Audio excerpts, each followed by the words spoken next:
Boa tarde, bem-vindos ao Call Mensal do Opportunity. Eu sou Gabriela Bolquerel, responsável pela área de distribuição.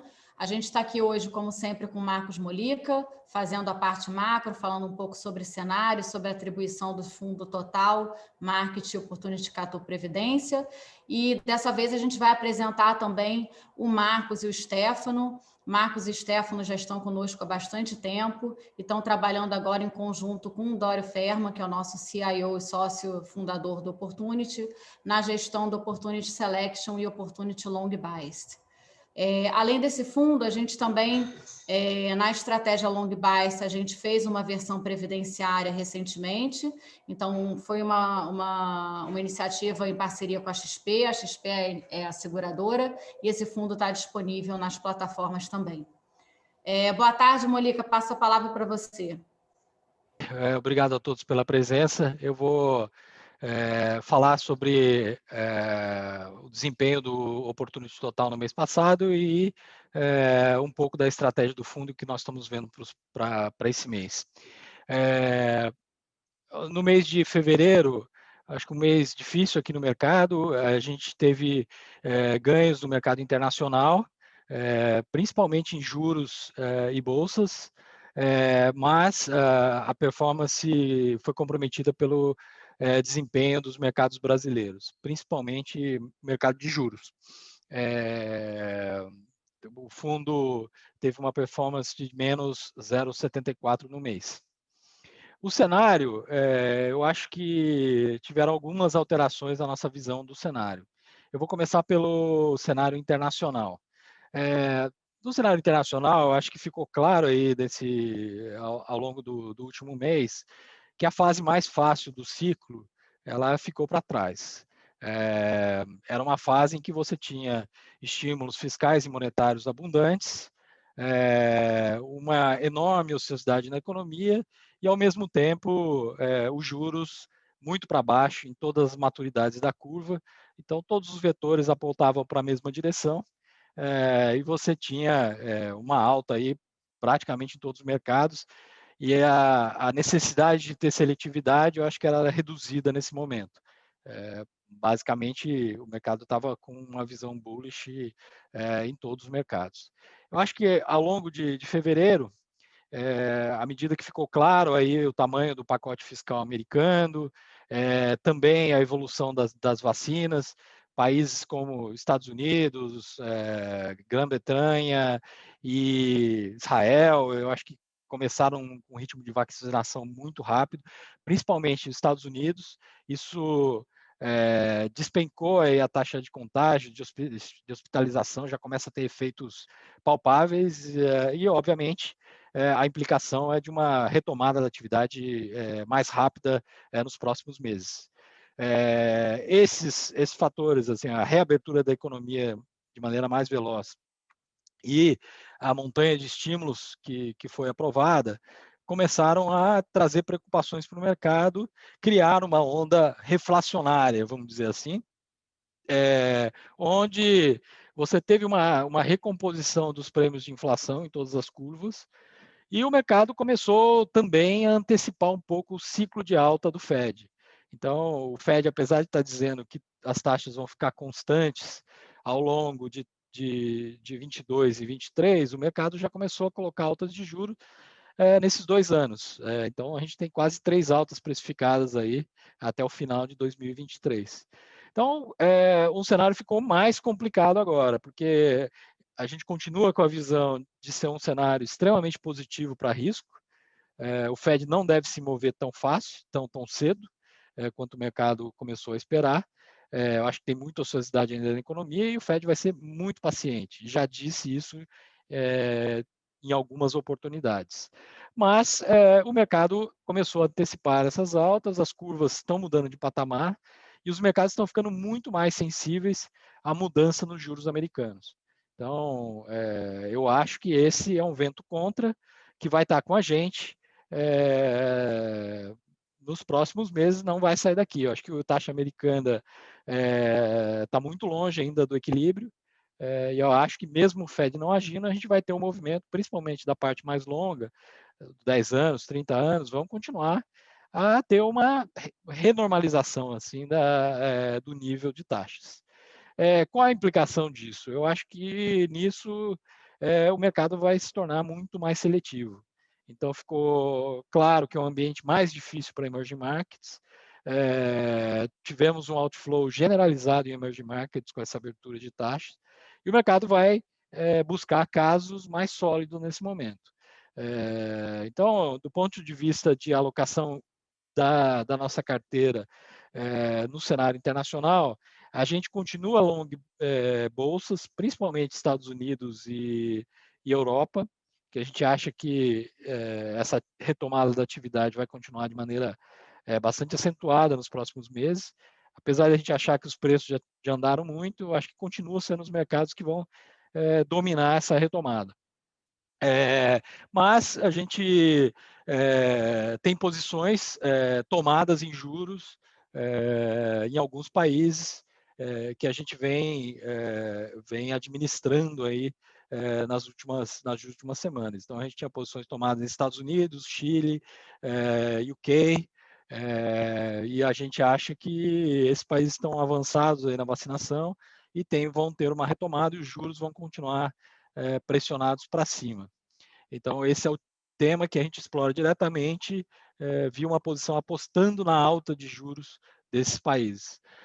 Ao mesmo tempo, a gente acha que, pelo fato dos Estados Unidos estar liderando esse processo, a gente acha muito difícil ver um enfraquecimento do dólar. Ao contrário, a gente acha que o dólar vai continuar forte, principalmente em relação às moedas que têm baixo yield, quer dizer, tem uma taxa de juros baixa, e estão apresentando crescimento mais lento que os Estados Unidos.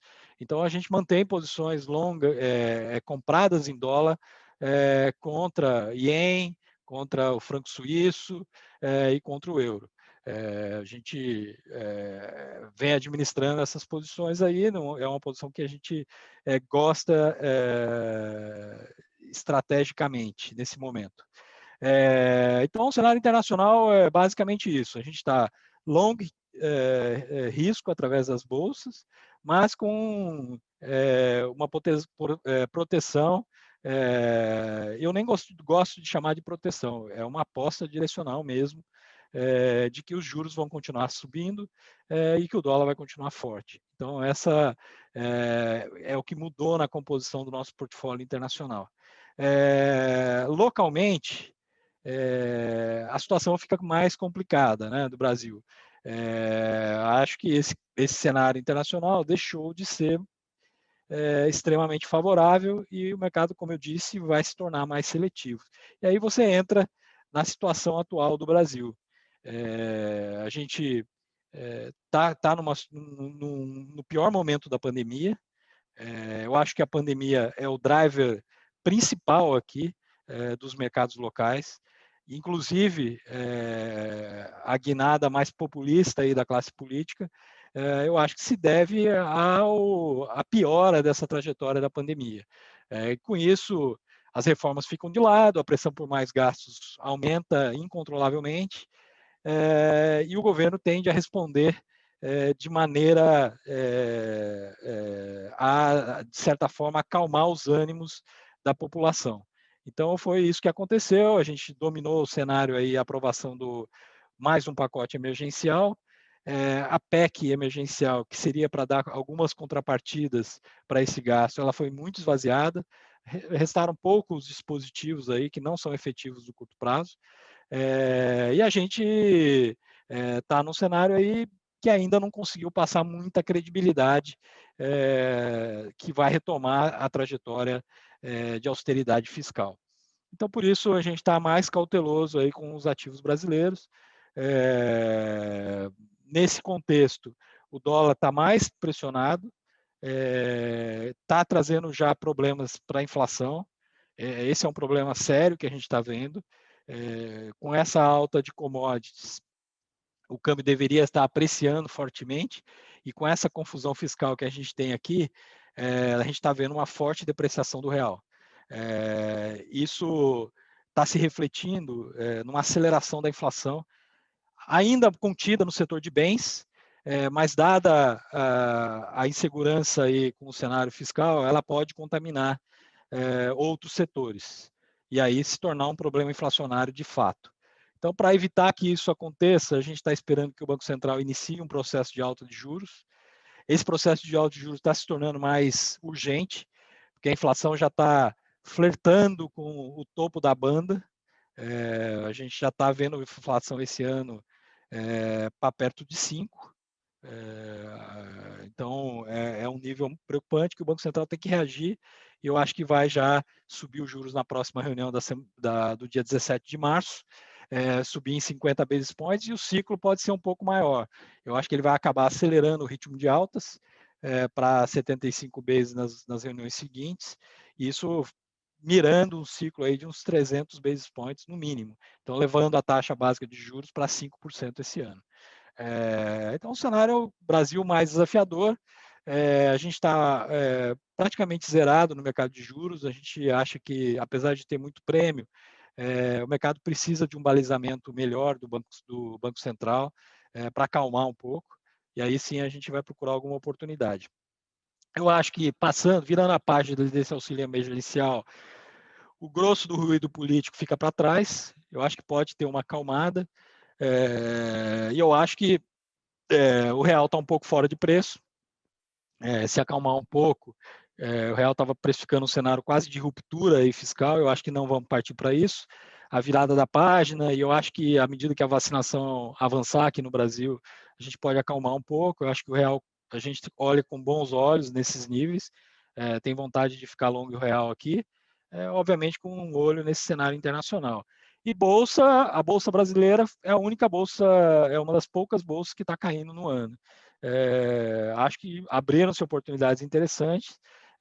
A gente está com viés de aumentar muito cautelosamente a posição de bolsa e vem fazendo isso, em primeiro lugar, nos setores mais ligados aí ao crescimento global, mas à medida que tiver algum arrefecimento aí da pandemia, eu acho que setores ligados à economia doméstica também vão ser atrativos.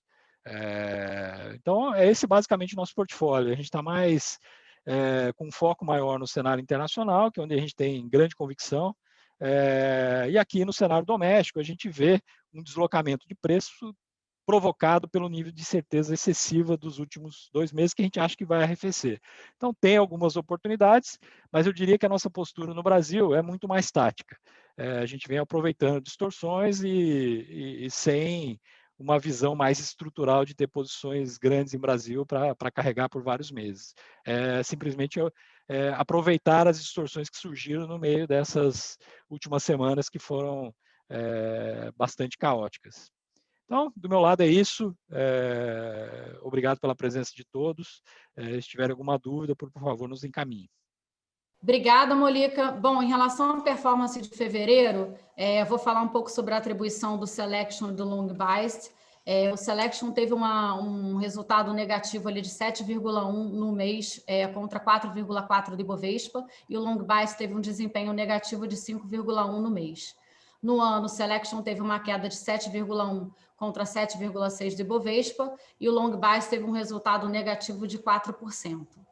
No mês de fevereiro, os principais setores ali que contribuíram positivamente para a performance do Selection foram os setores de mineração e bancos, e como detratores ali de performance, a gente teve o setor de energia elétrica, varejo, distribuição de combustíveis e petróleo.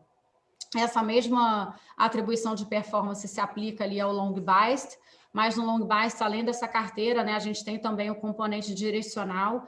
Então, ali ao longo do mês de fevereiro, o fundo rodou por volta de 68% com exposição direcional à bolsa, e tinha também uma exposição de aproximadamente 13% em bolsa americana. Vou passar a palavra aí para o Marcos Pinheiro, para ele se apresentar, contar um pouco aí da trajetória profissional dele, comentar como é que a gente está vendo de cenário também. Depois o Stefano fala, e aí a gente fala um pouquinho aí sobre os fundos Selection e Long Biased. Boa tarde, Marcos. Boa tarde, Gabi. Obrigado. É um prazer estar aqui falando para os nossos investidores. Primeira vez que eu falo para os investidores do Selection. Eu sou um economista, fiz mestrado em economia pela PUC-Rio, né? Estou no Opportunity, vai fazer 10 anos, então mês que vem eu vou fazer meu aniversário de 10 anos aqui na casa, né? E nesse período eu tive a oportunidade de conhecer diversos setores da economia, né? Depois passei a liderar o time de análise da casa e passei a ficar bem mais próximo da gestão com o Dório, né?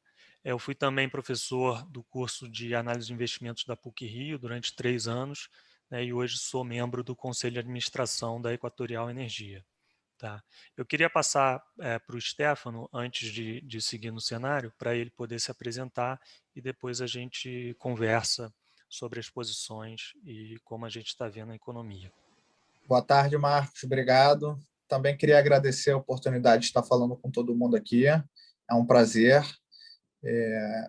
Eu sou formado em Engenharia de Produção pela PUC.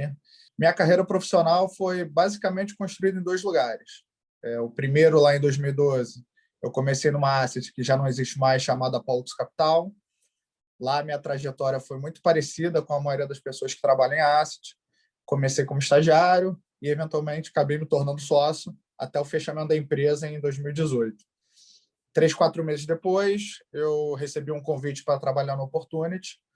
A ideia inicial era me juntar ao time para ajudar na gestão de ação, e as coisas acabaram indo bem, e até o final do ano passado eu estava tocando uma estratégia de 1,2 bi em equity.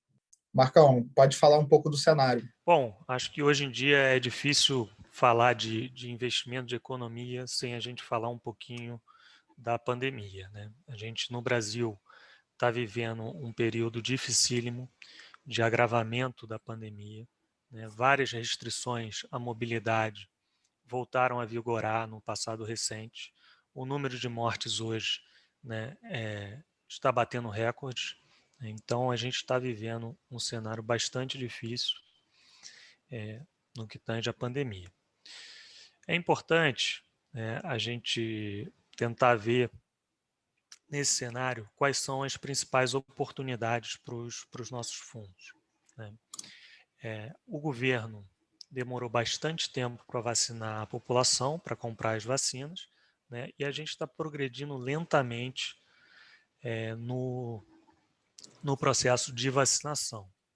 Hoje no Opportunity, a gente acredita que no segundo semestre desse ano, a gente vai começar a ter uma volta gradativa da mobilidade e da normalidade da economia, né?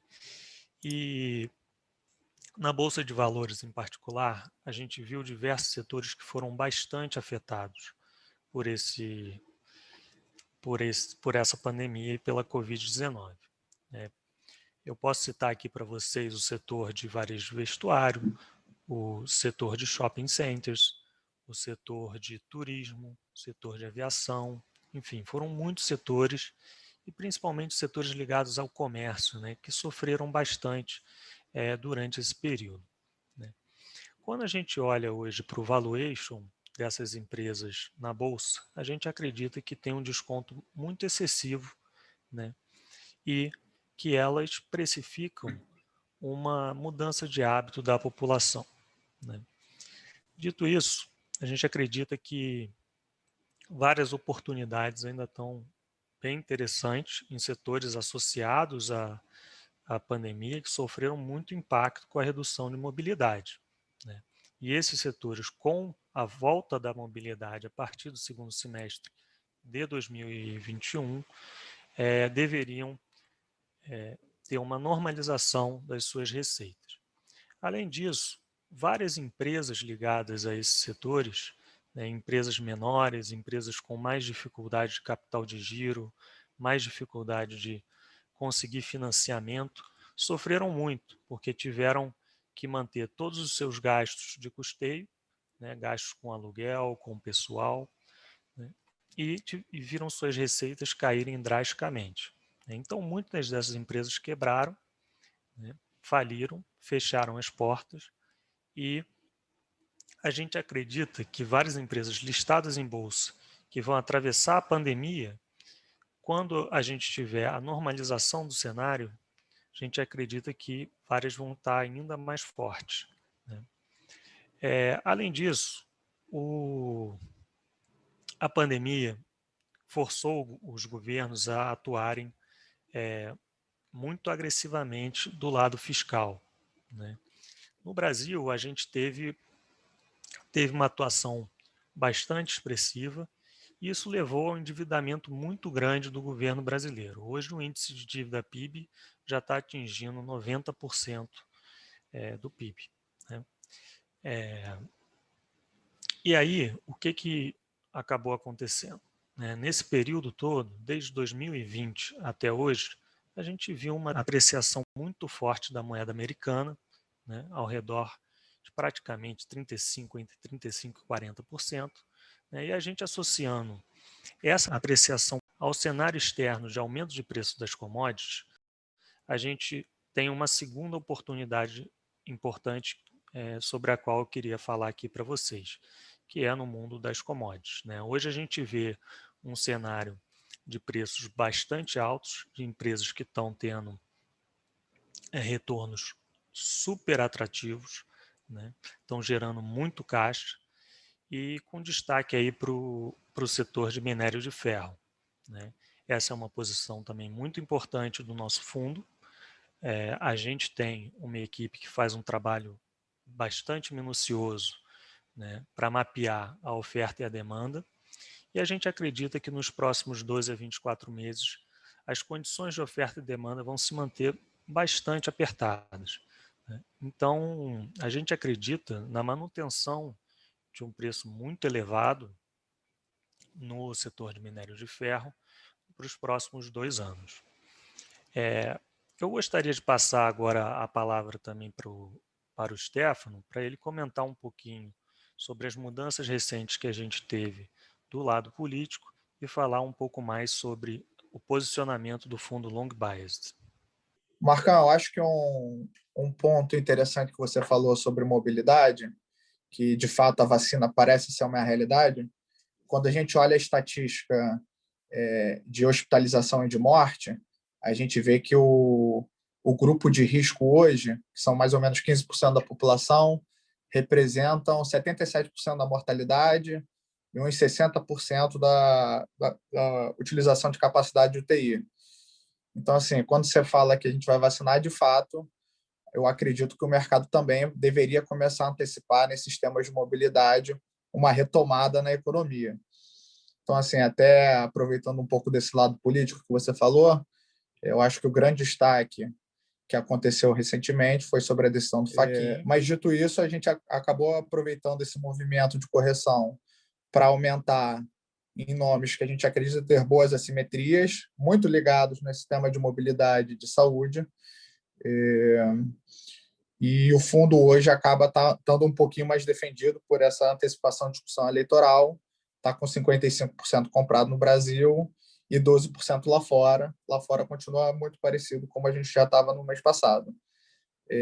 Da parte de setor, o fundo está caminhando para 20% em commodities, 13% ligado ao setor financeiro e 25% no tema de mobilidade, 14%, desculpa, na parte de utilities e 13% em saúde. Então, o tema de mobilidade está ganhando relevância, a gente está concentrando em alguns nomes que a gente acha que tem bastante qualidade e está com uma simetria bem legal. E lá fora, a gente permanece com esses de 12% a 15% em Bolsa Americana. Eu estou super disponível para entrar em mais detalhes nesses nomes, quem quiser. Excelente, Stefano, obrigada. Queria agradecer aqui a presença do Molica, do Stefano e do Marcos. Estamos à disposição aí dos nossos clientes e parceiros ao longo do mês. Caso tenham qualquer dúvida, eu ou o Pedro, enfim, até os gestores também, a gente pode marcar um bate-papo. E para que vocês fiquem atualizados ao longo do mês sobre os nossos conteúdos, para saber um pouco de cenário, como é que a gente está vendo, atribuição, ter acesso à nossa carta de gestão, peço que sigam o @OportunityGestora, tem a opção tanto no LinkedIn quanto no Instagram. Obrigada, boa tarde e até mês que vem.